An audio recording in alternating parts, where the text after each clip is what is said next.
में आज हम डॉक्टर सरबजीत दुबे साहब का स्वागत करते हैं।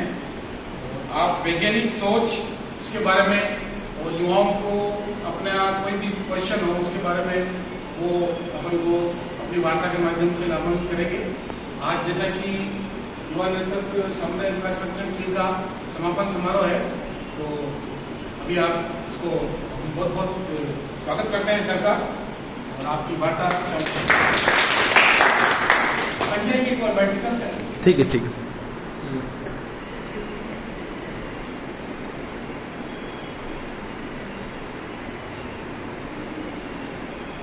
नेहरू युवा केंद्र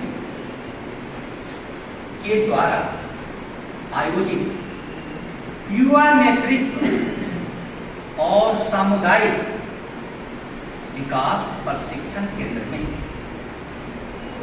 आप सभी ने मुझे निमंत्रित किया है वैज्ञानिक सोच और युवाओं पर बोलने के लिए। मैं आप सभी का हृदय से आभार व्यक्त करता हूं, लेकिन यह आभार पूरा तभी होगा जब मेरे हृदय की पीड़ा का भार आपके जीवन में कोई परिवर्तन लाने में सक्षम हो जाए।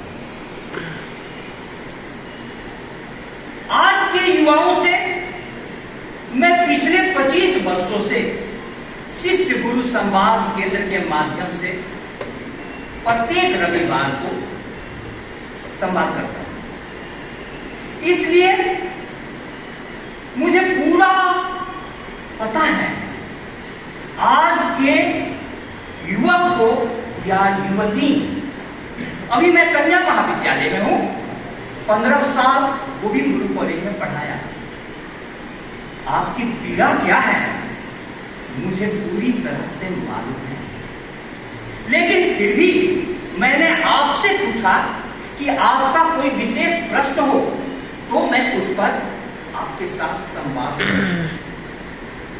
तो पंड्या जी ने एक प्रश्न कहा कि सर, सबसे बड़ी समस्या हम युवाओं के सामने में है रोजगार। रोजगार रोजगार जरूर होगा, क्योंकि हमारी संस्कृति सात चतुष्टय को मानती है। उसमें धर्म के बाद अर्थ आता है, धर्म के बाद अर्थ, अर्थ के बाद काम, काम के बाद मोक्ष। आपका जीवन, गृहस्थ जीवन जो है वो अर्थ पर निर्भर करता है। इसलिए रोजगार मुख्य रूप से यदि आपकी मांग है तो यह पूरा व्यवहारिक है, यह पूरी तरीके से समयानुकूल है। भारत आज गर्व करता है कि भारत युवाओं का देश है। 15 से 40 आयु वर्ग के लोगों को युवाओं में गिना जाता है और कहा जाता है कि 65% आबादी, आंकड़े हो सकते हैं थोड़े अलग हो, 60 से 65% आबादी युवाओं की। लेकिन जो आयु वर्ग निर्धारित है 15 से 40, इस आयु के आधार पर, शारीरिक अवस्था के आधार पर हमारी संस्कृति आपको युवा मानने को तैयार नहीं।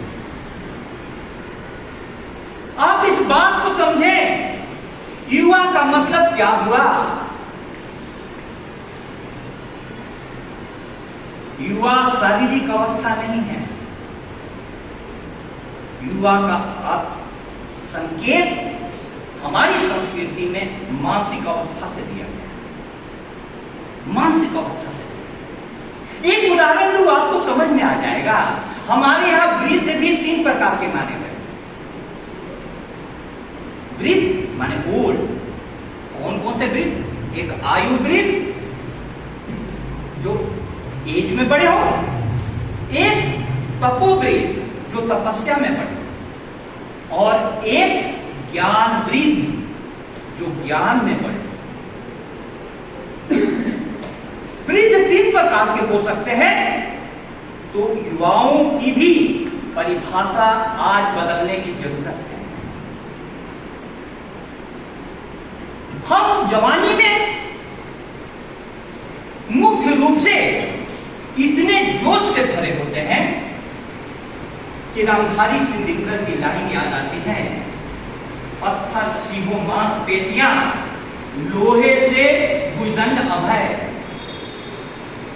नस नस में हो लहर आग की, तभी जवानी आती है।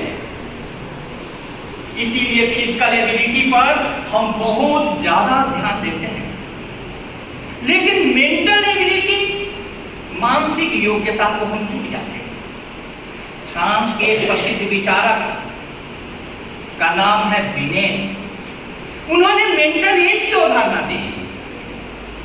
मानसिक एज। अब मानसिक एज का मतलब क्या है, आप इसको समझें। छोटा बच्चा नचिकेता अपने पिता को देख रहा था कि वे बूढ़ी गाय को दान दे रहे हैं, और पिता ने कहा था कि दान में सबसे प्रिय वस्तु देनी चाहिए। छोटे बच्चे के हृदय में आया कि पिता करते क्या है और कर क्या रहे। छोटा बच्चा चुप नहीं रहा, उसने पूछा कि पिताजी, आपने कहा था कि दान में सबसे प्रिय वस्तु दी जानी चाहिए, आप तो ऐसी गायों का दान कर रहे हैं जो पूरी तरह से दूध देती भी नहीं। जानते हैं पिता ने क्या कहा? उसने पूछा बार बार कि आपका सबसे प्रिय तो मैं हूं, आप मुझे किसे दान में देते? प्रिय, पिता ने कहा, मृतवे ददामी, तुझे मृत्यु को देता। इसका मतलब क्या हुआ? तू मर जा। लेकिन नचिकेता ने प्रश्न उठाया। मैं छोटे बच्चे नचिकेता को युवा मानूंगा इस परिभाषा से। युवा कौन है जो प्रश्न उठाए? प्रश्न उठाने की क्षमता क्या आप सभी में है? कोई भी व्यवस्था पर प्रश्न पूछने की हिम्मत करता है? आज आप सभी नेहा सिंह राठौर के नाम से परिचित होंगे। Yes sir. एक गाना सत्ता के लिए बहुत बड़ी चुनौती बन जाता है। अब यह सोचना है कि क्या इस प्रकार का हृदय, क्या इस प्रकार का जज्बा कि आप किसी से भी प्रश्न कर सके, जिस प्रकार से नचिकेता ने अपने पिता से किया, क्या आप कर सकते हैं? तब आप युवा हैं। सच बोलने का साहस हो तब आप युवा हैं। बच्चा जिसकी जिद कर बैठा, उन चीजों के दाम बहुत हैं। सच बोलने की आदत जिनको, उनके सर इल्जाम बहुत हैं। आप सच बोलेंगे तो व्यवस्था आपको जीने नहीं देगी, लेकिन सच बोलकर ही आप युवा कहलाएंगे। पहली मेरी परिभाषा, ठीक है। अब दूसरी परिभाषा जो मैं देना चाहता हूं बांसवाड़ा के नौजवानों को, मैं 25 सालों से दिन रात देख रहा हूं। कॉलेज में पढ़ाता हूं और संडे को उनके जीवन के विषयों पर गंभीर चर्चा करता, फिर सोशल मीडिया पर लगातार लिख रहा हूं। आपके बीच से यश व्यास युवा संसद में गए, वे हमेशा मुझसे किसी भी विषय पर वार्ता करते हैं और विचारों को लेकर करके निष्कर्ष निकालते हैं। दूसरी युवा होने की परिभाषा मेरी है, यहां के एक साधु हुए, उनका नाम था बादशाह राम। वे अपने को बादशाह कहते थे। वे पानी की जहाज से जा रहे थे, उस जहाज पर एक व्यक्ति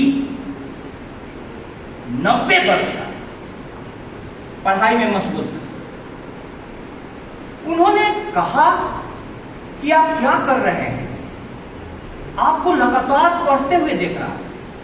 उस व्यक्ति ने कहा कि मैं चीनी भाषा सीख रहा हूं और आपको मालूम होना चाहिए कि चीनी भाषा विश्व की सबसे कठिन भाषा है। उन्होंने पूछा आपका उम्र क्या है? तो मुझे उम्र से क्या लेना देना, वैसे तो शारीरिक अवस्था 90 की है, लेकिन जब भी सीखने की इच्छा होती है तो मैं अपनी उम्र भूल जाता हूं। उन्होंने कहा कि इस उम्र में पहली तो इतनी कठिन भाषा कितने दिनों में सीखिएगा, फिर कितने दिन जिंदा रहिएगा, फिर उसका उपयोग क्या कीजिएगा। उस वृद्ध जर्मन व्यक्ति ने बहुत अच्छा जवाब दिया कि मैं इसकी चिंता नहीं करता हूं कि कितने दिन जीऊंगा, इसकी चिंता भी नहीं करता हूं कि सीखने के बाद इसका उपयोग क्या होगा। अभी मैं सीखने में मशगूल हूं, बस इतना ही पर्याप्त है। लेकिन उस जर्मन व्यक्ति ने पूछा आपकी उम्र क्या है? तो उन्होंने कहा कि मेरी उम्र 33 साल। 33 साल का व्यक्ति 90 वर्ष के व्यक्ति को जब यह कहते हुए सुना तो उसके होश फाख्ता हो गए। यह दृष्टांत क्या कहना चाहता है? आप में सीखने की ललक हो, अपने को बदलने की इच्छा हो, तब आप युवा हैं, नहीं तो आप अपने आप को युवा मत कहिए। मैंने 2 आधार रखे, सच बोलने का साहस हो तब आप युवा हैं, और सीखने का संकल्प हो तब आप युवा हैं। नेहरू युवा केंद्र यह विचार करे, नेहरू जी की सोच इतनी वैज्ञानिक थी कि जब देश आजाद हुआ तो सांप्रदायिक हिंसा ने देश में पूरी तरह आग लगा रखी, और उस समय में 10 बच्चे पैदा होते थे तो 9 मर जाते थे। स्वास्थ्य सुविधाओं का यह हाल था। अंधविश्वास ने समाज को जकड़ रखा था। समाज में कई प्रकार की कुरीतियां थी और शिक्षा चरम पर थी। उस समय में हमारे पंडित जवाहरलाल नेहरू ने वैज्ञानिक सोच को बढ़ावा देने के लिए अद्भुत काम किया। उन्होंने IIT की स्थापना की, IIM की स्थापना की, Indian institute of medical science, Bhakra Nangal dam, ISRO अंतरिक्ष में उड़ान भरने। उनकी एक लाइन स्कूल की एक किताब में मुझको पढ़ने को मिली, आज तक मेरे दिलो दिमाग में गूंजती है। वो लाइन मुझे बहुत खींचता है, आप तक उस लाइन को संप्रेषित करूं। वो लाइन थी, the more I read the more I came to know how little I know and how much more there is to know। इसको हिंदी में बोल दूं आपकी सहूलियत के लिए, जितना ही मैं पढ़ा उतना ही मैं जाना कि कितना कम मैं जानता हूं और कितना ज्यादा जानने को बाकी है। मेरे प्रिय युवा और युवती, आप सोचिए जरा, आज नेहरू के बारे में हमसे जब बच्चे प्रश्न पूछते हैं तो बोलते हैं कि नेहरू इतने गंदे व्यक्ति थे। हमने बोला कि तुमने नेहरू को गंदा कैसे कहा? तो व्हाट्सएप पर उनके बारे में गजब प्रकार की खबरें आती हैं। हम बोले कि नेहरू को जानना हो तो व्हाट्सएप से जानोगे, डिस्कवरी ऑफ इंडिया से जानो। नेहरू को जानना हो तो भाखड़ा नांगल डैम से जानो। नेहरू को जानना हो इसरो से जानो। नेहरू को जानना हो IIT जैसे संस्थानों से जानो। और भाभा एटॉमिक रिसर्च सेंटर कैसे कैसे उन्होंने स्थापित किया। आज आपके हिंदुस्तान में एक बच्चा जन्म लेता है, वह भी पूरी तरह से सुरक्षित रहता है। यह मेडिकल साइंस की उन्नति है। आज आपके इसरो ने पूरे विश्व के सैटेलाइट को छोड़ने के लिए योग्यता हासिल करी। बीज तो कहीं रखा गया होगा। युवाओं, हमें यह सोचना है हम कैसा देश बनाना चाहते हैं। हम अपने महापुरुषों को ही, महापुरुष चाहे किसी भी पार्टी के हो, किसी भी विचारधारा के हो, किसी भी जाति के हो, हमें आगे बढ़ने की प्रेरणा देते हैं। उनका नाम लेकर हम आगे बढ़ जाएं, हमारे लिए उनका यही सदुपयोग है। लेकिन आप सोचिए, यदि सोशल मीडिया के माध्यम से, व्हाट्सएप के माध्यम से इन महापुरुषों के बारे में गलत छवि प्रस्तुत की जाएगी, आपको प्रेरणा देने वाला कौन बचेगा? आप बताएं, कौन बचेगा? आप मुझे बताएं, क्या महापुरुषों पर विवादास्पद टिप्पणी करना हम लोगों के कल्याण के लिए है? हाँ या ना बोले? हैं? आप समालोचना करें तो युवाओं को एक वैज्ञानिक सोच कैसे डेवलप होगी? अभी 28 फरवरी को राष्ट्रीय विज्ञान दिवस था। मैं कॉलेज के मंच पर विद्यार्थियों को संबोधित कर रहा था। राष्ट्रीय विज्ञान दिवस चंद्रशेखर वेंकट रमन की याद में मनाया जाता है, लेकिन आप आश्चर्य करेंगे कि वो उनका जन्म दिवस नहीं है। उस दिन उन्होंने रमन इफेक्ट की खोज की, जिसके कारण उन्हें नोबेल प्राइज मिला और बाद में भारत रत्न से उन्हें सम्मानित किया। भारत एक संदेश है, वह उनका कर्म दिवस है। आप वैज्ञानिक सोच को बढ़ावा दें। वैज्ञानिक सोच का मतलब क्या है? आपको थोड़ा और एक दो उदाहरण दूं, आपको समझ में आ जाएगा। अभी मैं उदयपुर से आ रहा था, रास्ते में युवाओं की टोली एक पेड़ को काट करके रास्ता पार कर। मैंने पूछा कि ये पेड़ काट कर क्यों ले जा रहे हो? होलिका दहन में इसको जलाएंगे। अब आप बोलिए, हरे पेड़ को काट कर होलिका दहन में आप जलाएंगे? यह वैज्ञानिक सोच है? वैज्ञानिक सोच है? आप देखिएगा होली के दिन कितना धुआं, कितनी लकड़ियां जलती हैं। हमारा वातावरण आज सबसे बड़ी समस्या ग्लोबल है और हमारी थिंकिंग लोकल हो गई है। यदि कोई बोलता है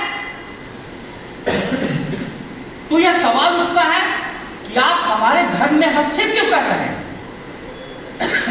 कि धर्म में हस्तक्षेप का मामला नहीं है, यह मामला है वैज्ञानिक सोच का।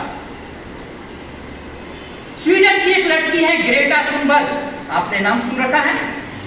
उसने विश्व के राष्ट्राध्यक्षों के सामने में प्रश्न उठाया कि आप लोगों ने कैसी दुनिया मुझको दी, हम नई पीढ़ी को दी, जिसमें पीने को सबके लिए शुद्ध जल उपलब्ध नहीं है, जिसमें श्वास लेने के लिए शुद्ध हवा नहीं है। कोरोना काल में क्या हुआ? एक ऑक्सीजन के सिलेंडर के लिए लोग तड़प तड़प कर रास्ते पर मर गए, लाखों लोग मर गए। अब आप परंपरा का निर्वाह कैसे करें? होली कैसे मनाएं? आप नहीं सोचेंगे तो और कौन सोचेगा? आप लोग सामुदायिक विकास का प्रशिक्षण शिविर ले रहे हैं, जहां भी जाएं गांव में जन चेतना जागृत करें। एक पेड़ कटने का मतलब होता है कई इंसानों की मौत। पेड़ लगाएं, जवानी पेड़ लगाने में जाए तो सार्थक हो। आप सोचें। दूसरा, आप लोगों के पढ़ने के ढंग को मैं बहुत गौर से देखता हूं। कॉलेज में प्रथम दिन से मैं विद्यार्थियों को कहता हूं कि पढ़ना हो तो मौलिक पुस्तकें खरीदो। आप लोग ईमानदारी से बोले कि कितने विद्यार्थी आप में से मौलिक पुस्तकें खरीदकर कॉलेज की पढ़ाई किए? हाथ उठाएं। मौलिक पुस्तकें अधिकतर एक हाथ उठा। आपका शुभ नाम? रीना। और सब? अधिकतर लोग गाइड और पासबुक से पढ़ने वाले हैं कि नहीं? आप बताएं, हामी भरें, तब मैं वैज्ञानिक सोच को बताऊंगा।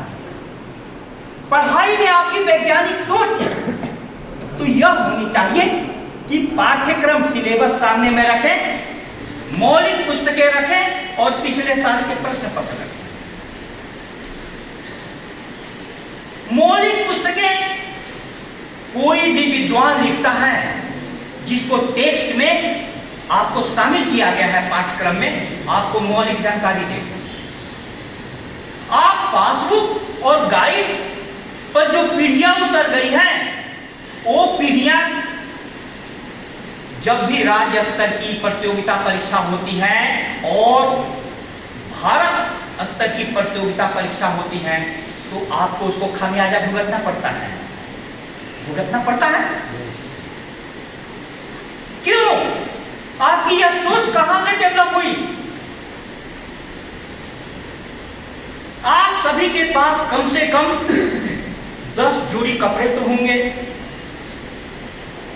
10 जोड़ी कपड़े से कम किसी के भी घर में नहीं होगा, आप जाकर के गिनिएगा। लेकिन किताबें नहीं होगी, किताबें नहीं होगी। आज कोई भी विद्यार्थी नए विषयों पर क्या किसी भी विषय पर बोल नहीं पाता है। एमए की डिग्री लेने के बाद आप कैसे बोलिएगा? श्रवणम तु गुरो कार्यम मननम तदनंतरम निधिध्यासनम एतत् पूर्णबोधस्य कारणम्। अब इस संस्कृत के श्लोक आपको समझ में नहीं आया, लेकिन मैं बता दूं, वैज्ञानिक सोच पढ़ाई में आगे जाने के लिए सबसे पहले अच्छे लोगों को, मौलिक पुस्तकों को सुनो, पढ़ो, गहराई से पढ़ो, तब आपके पास मटेरियल होगा। उसके बाद उस पर मनन करो। क्यों मनन करो? आपने सुन लिया लेकिन वह आपकी विद्या नहीं हुई। आपने खाना खा लिया, खाना खाते ही वो खून नहीं बन जाता है। खून कब बनता है? जब पूरी तरह से खाना पच जाता है। आप उस बात को पचाओ, आप उन पढ़ी हुई बातों को भिन्न भिन्न चीजों के साथ कोरिलेट करो। श्रवण के बाद मनन। पहले आप सेल्फ स्टडी कितनी देर करते हैं सामान्य रूप से बताएं? इसमें कितने विद्यार्थी हैं जो 10 घंटे प्रत्येक दिन पढ़ते हैं? ईमानदारी से हाथ खड़ा करें। आपका शुभ नाम?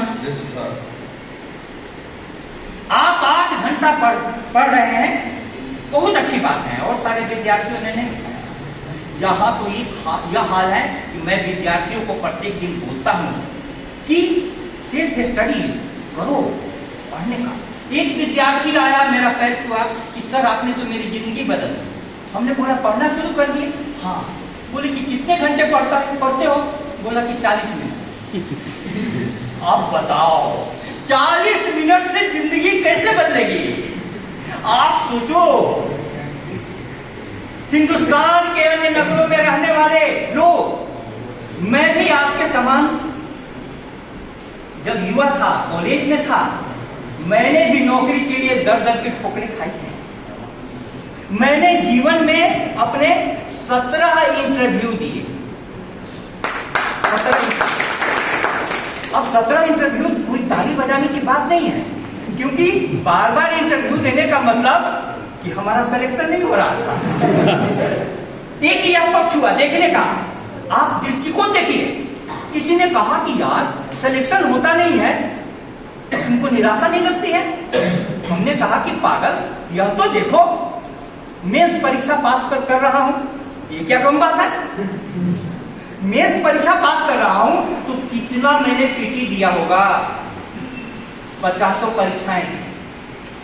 अब उन परीक्षाओं को देने के बाद नौकरी तो एक ही नौकरी की जरूरत है, वो नौकरी लग गई। लेकिन जिस पीड़ा के साथ, जिस मानसिक तनाव के साथ मैं रहा, मैं सोचता हूं कि अगली पीढ़ी को वो मानसिक तनाव नहीं झेलना पड़े। लेकिन हालत उल्टी हो गई।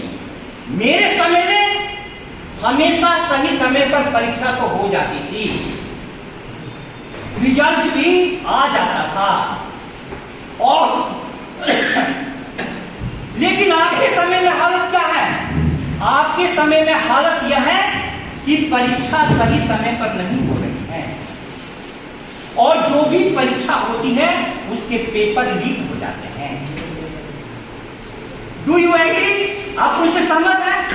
हमारे समय में भी एक गाना बहुत प्रचलित था, मैं कहां से लाऊंगा रेशम की साड़ी, ये गाड़ी ये बंगला नहीं दे सकूंगा, मेरा दिल ही ये मेरी मिल्कियत है, जो चाहो तो तुमको यही दे सकूंगा, मगर दिल की दुनिया बसाने के पहले मेरी जान मुझको बहुत सोचना है, तुझे अपना साथी बनाने के पहले मेरी जान मुझको बहुत सोचना है।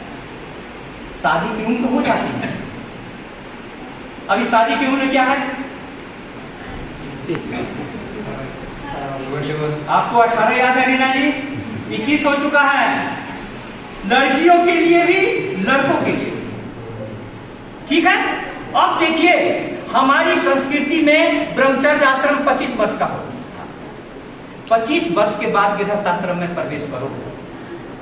अब बताइए मॉडर्न कौन है, आगे कौन है? आज का युग कि हमारे ऋषि का युग? 25 वर्ष था।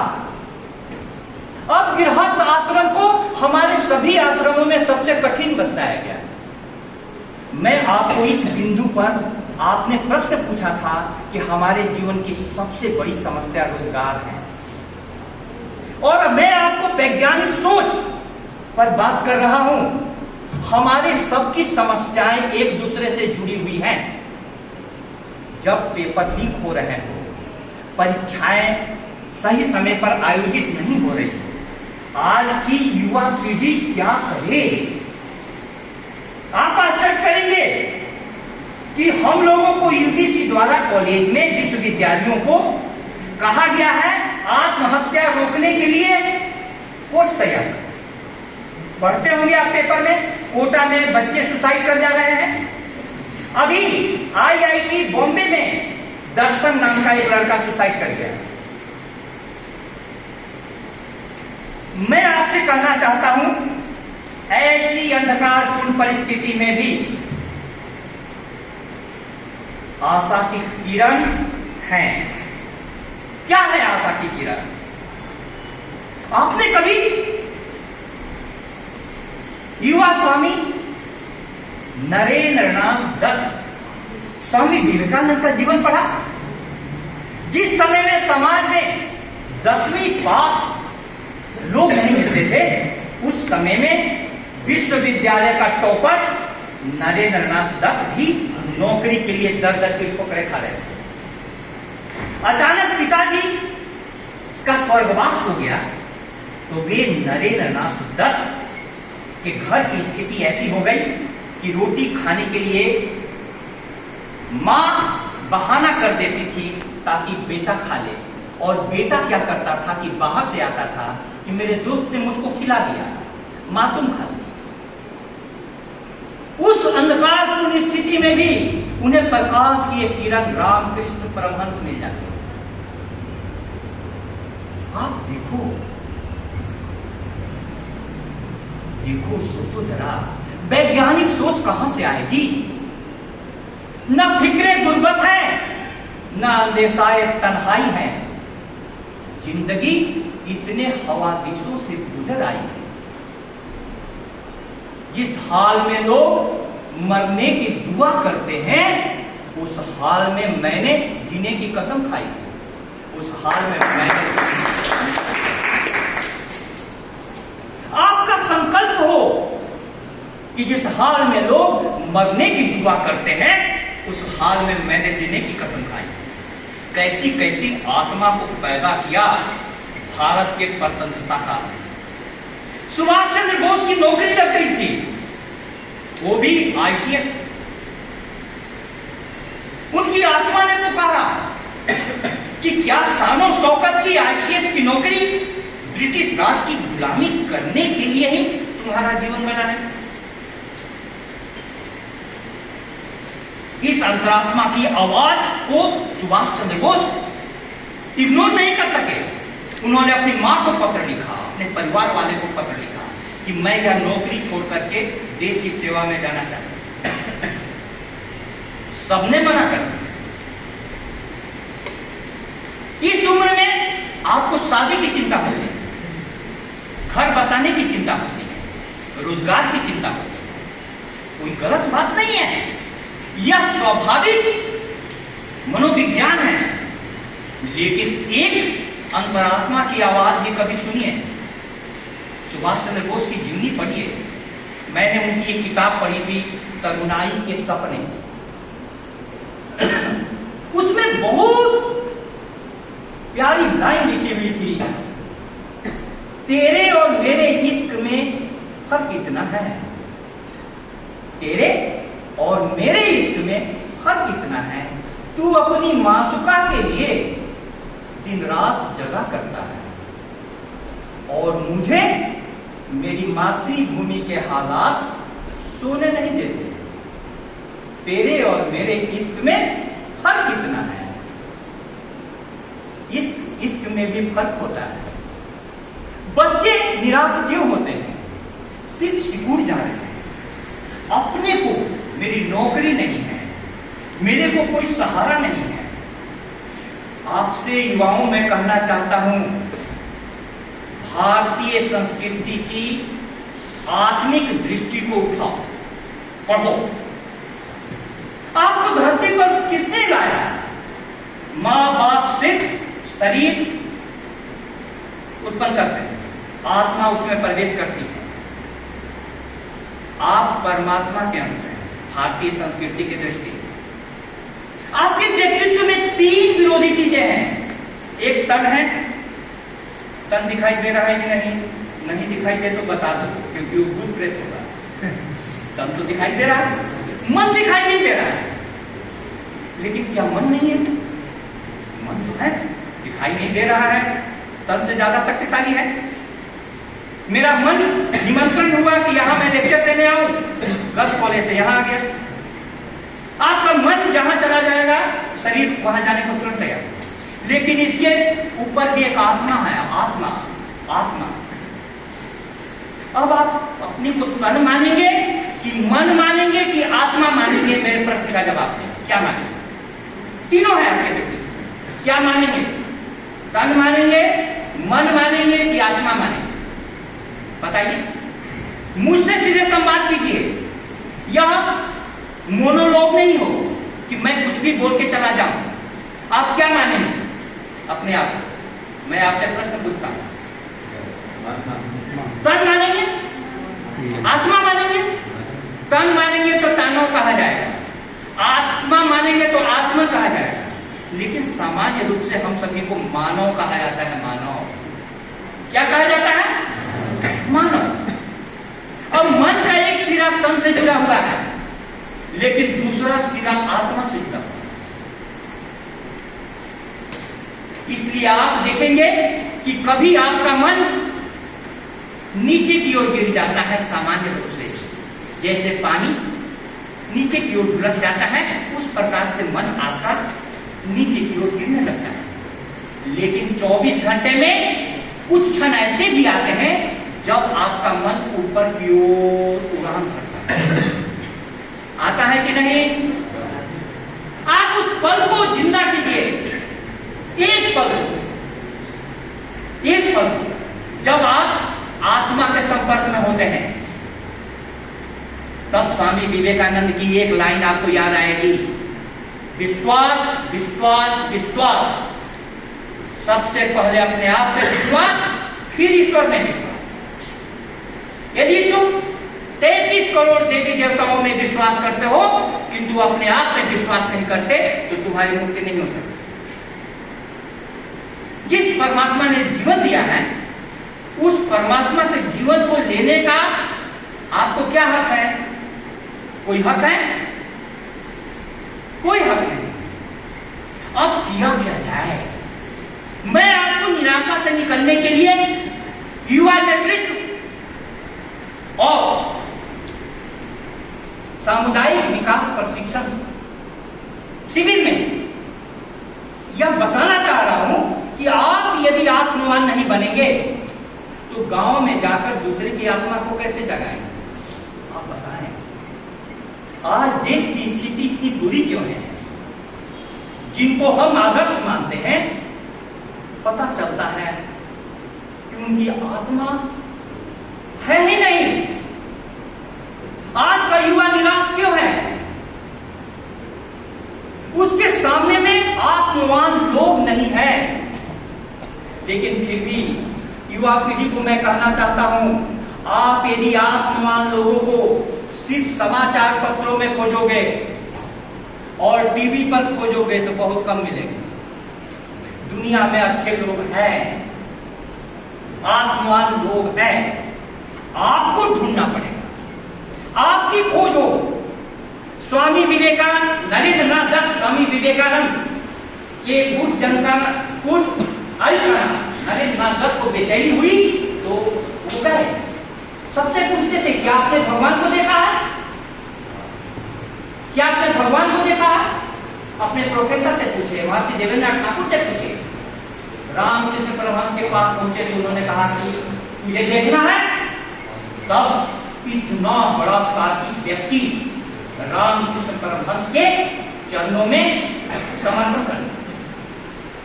आप इस निराशा से कैसे बाहर निकलेंगे? मैं भी मानता हूं अभी की जो व्यवस्था है, व्यवस्था के बारे में लोग कहते हैं कि लगभग यह व्यवस्था कोलैप्स कर चुकी है। लगातार परीक्षाएं नहीं हो रही हैं।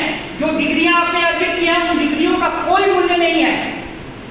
आपने योग्यता नहीं बढ़ाई, कौन दोषी है? आप इनकार कीजिए इस प्रकार की डिग्रियों को लेने से। पश्चिम में डिग्रियों की वैल्यू एकदम खत्म हो गई है। तुम अपनी योग्यता बताओ कि क्या जानते हो? नौकरी, सरकारी नौकरी के दरवाजे लगभग बंद हो चुके हैं। लेकिन आप सभी से मैं फिर से कहना चाहता हूं, आपके दर्द को यह टीचर बहुत अच्छे प्रकार से जानता है। एक तो आप परमात्मा पर भरोसा रखो। जिस परमात्मा ने इस आत्मा को भेजा है, तो परमात्मा के वे गुण सर्वज्ञ, सर्वशक्ति संपन्न, सर्वव्यापी, उनमें भी थोड़ा बहुत मात्रा में विद्यमान है। तुम अपनी क्षमताएं नहीं जानते हो। उन क्षमताओं को उभारने के लिए तुमने कोई वैज्ञानिक पद्धति विकसित नहीं की। आपके स्कूलों में अच्छे टीचर नहीं मिले। नहीं तो मैं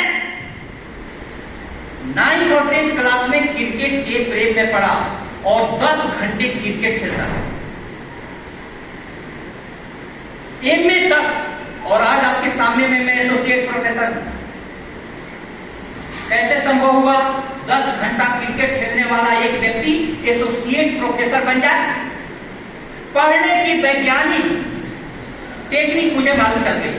हमारे साथी पढ़ने वाले थे, हमारे टीचर पढ़ाने वाले थे। आप पढ़ने वाले साथियों को ढूंढिए, आप पढ़ाने वाले टीचरों को ढूंढिए। कोई भी समस्या हो आप मुझको पूछें,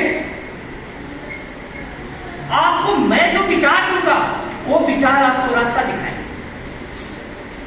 इसलिए प्यारे विद्यार्थियों, आप सभी से जब भी मैं बात करता हूं तो मेरे दिल में पीड़ा यह है कि मेरे घाव हरे हो जाते हैं। आप सभी के गृहस्थ आश्रम में जाने की उम्र भी हो चुकी है और कोई रोजगार नहीं, कोई आशा की किरण भी दिखाई नहीं देती है। युवाओं के सामने में एक नया दुनिया का ट्रेंड आया है, लिव इन रिलेशनशिप। क्या आया है? आप जानते हैं लिव इन रिलेशनशिप क्या है?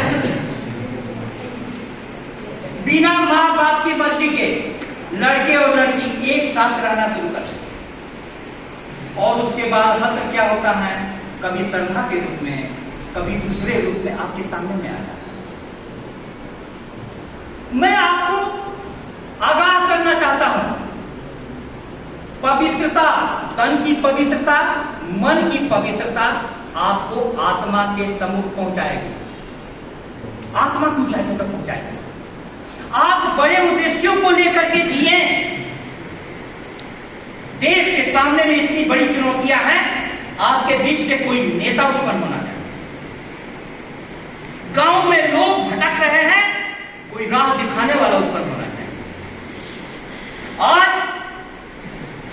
राजनीतिक जुलूसों में, राजनीतिक सभाओं में तो लाखों की भीड़ जुट जाती है, लेकिन शिक्षक की सभा में कितने लोग उपस्थित हैं, कितने लोगों की भीड़ है। इसलिए मैं अपनी बात को समाप्त करूं, एक कविता ध्यान से सुनिएगा, आपको पूरी सिनेरियो का पता चल जाएगा।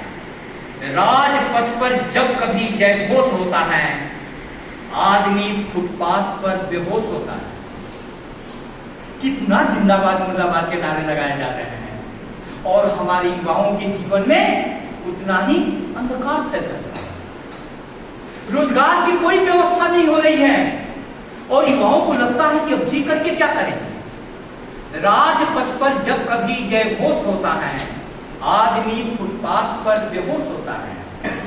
भीड़ भटके रास्तों पर दौड़ती है, जब सफर का रहनुमा खामोश होता है। सफर का रहनुमा, शिक्षक खामोश नहीं हो, युवाओं के पास जाए। मैं आपको व्यक्तिगत निमंत्रण देता हूं, आप अपनी परेशानियों को मुझे बताएं, व्हाट्सएप पर भी लिखें, मैं जवाब दूंगा। मंत्र जपते ओठ जब जलने लगे, ऋत्विजों के आचरण में दोष होता है। आओ मिलकर हम सभी आवाज दें, साथ जिनके जोश के कुछ होश होता है, साथ जिनके जोश के कुछ होश होता है। आपके पास जोश है, मेरे पास जीवन का होश है, दोनों का मिलन है। आपके पास शक्ति है, मेरे पास अनुभव है, दोनों का मिलन है।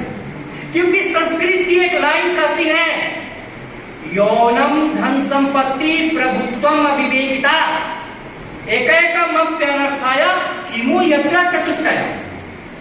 चार चीजें बर्बाद कर देती हैं, जवानी, धन संपत्ति, प्रभुत्व और अविवेक। आपके पास जवानी है और उस पर से अविवेक ने घेर रखा है, अविवेक ने घेर रखा है।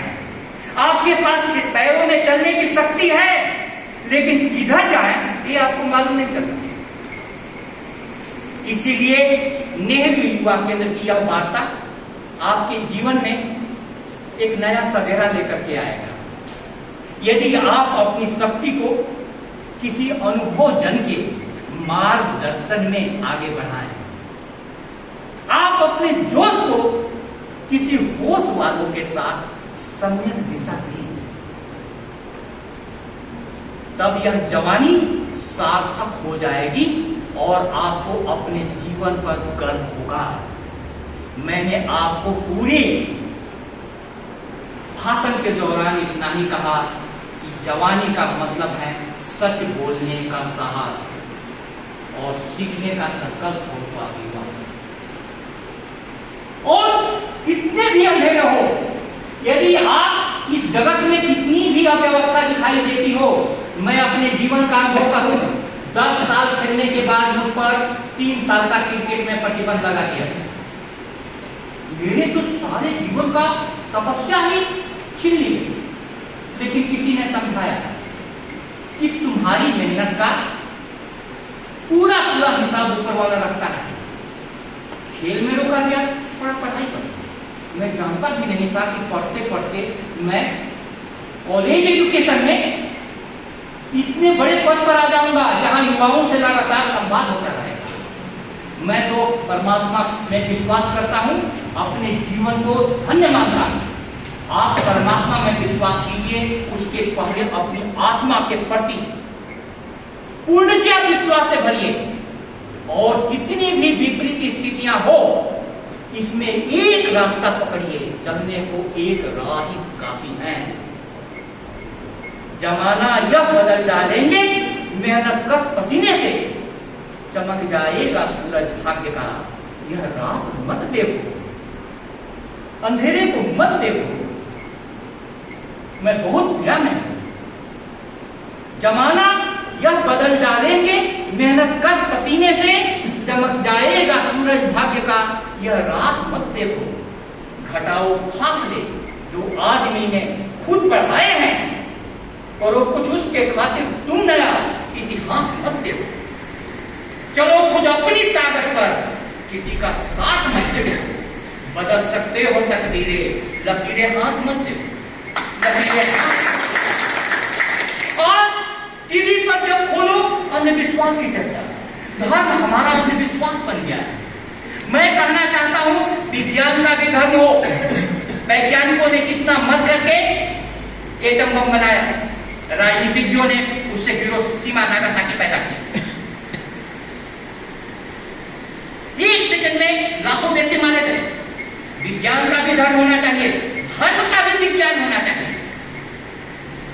धर्म का विज्ञान का मतलब क्या हुआ?